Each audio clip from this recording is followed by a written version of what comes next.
বর্তমান যুগে যিনাদের টাকা পয়সা আছে তিনাদের এখন এই বর্তমান যুগে দাম প্রচুর। যাদের টাকা পয়সা নেই দাম নেই। কেমন করে? অবশ্যই দেখবেন গ্রামের বিচার হয়। আগেকার যে পুরাতন মডেলগুলো আছে তাদেরকে কেউ মানছে না। কেন? অবশ্যই তাদের হয়তো দেখা যাচ্ছে টাকা পয়সা নেই, তার জন্য তাদেরকে মানছে না। দেখা যাবে তারা হয়তো শিক্ষিত বেশি, জ্ঞানী গুণী ব্যক্তি, তাদের কথা এখন বিক্রি হয় না। কেন? টাকা নাই তার জন্য। অবশ্যই একটা গ্রামের দেখা যাচ্ছে যে নতুন টাকা পয়সা হয়েছে, তার কথা লোকে মানছে। কেন? তার টাকা পয়সা আছে, তার দেখা যাচ্ছে কোনো জ্ঞান নেই, কোনো শিক্ষিত না। অবশ্যই সে হয়তো আল্লাহ তাকে টাকা পয়সা দিয়েছে, তার জন্য তার বিচারপতি এবং তার কথা মানবে।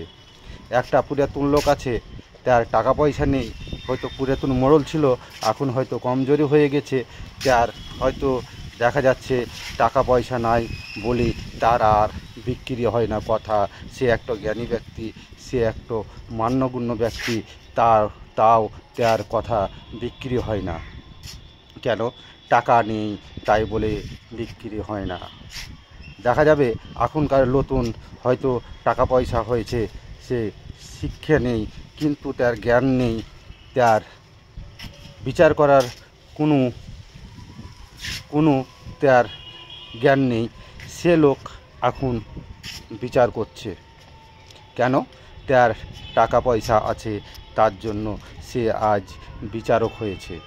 যেহেতু তাকে হয়তো দেখা যাচ্ছিল কিছুদিন আগে তাকে কেউ পুষে যেত না, কেউ তাকে মানত না, তার টাকা পয়সা হয়েছে তার জন্য তাকে এখন সকলেই গুরুত্ব দিচ্ছে এবং তার কথা মানছে। কিসের জন্য মানছে? তার টাকা পয়সার জন্য।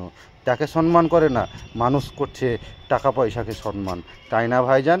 অবশ্যই মানুষ দেখা যাচ্ছে, অবশ্যই একটা মানুষকে কেউ সম্মান করে না, তার টাকাকে সম্মান করে। টাকা থাকলে, টাকা না থাকলে আপনাকে একটা মানুষ কোনো দিন সম্মান দিবে না, কিন্তু আপনার যদি টাকা পয়সা থাকে সেই মানুষটাই আপনাকে তখন সম্মান দেবে এবং গুরুত্ব দিবে। খালি মানে তাহলে এইখানে বোঝা যাচ্ছে মানুষ টাকাকে ভালোবাসে, আপনার শিক্ষাকে না, আপনার জ্ঞানকে না।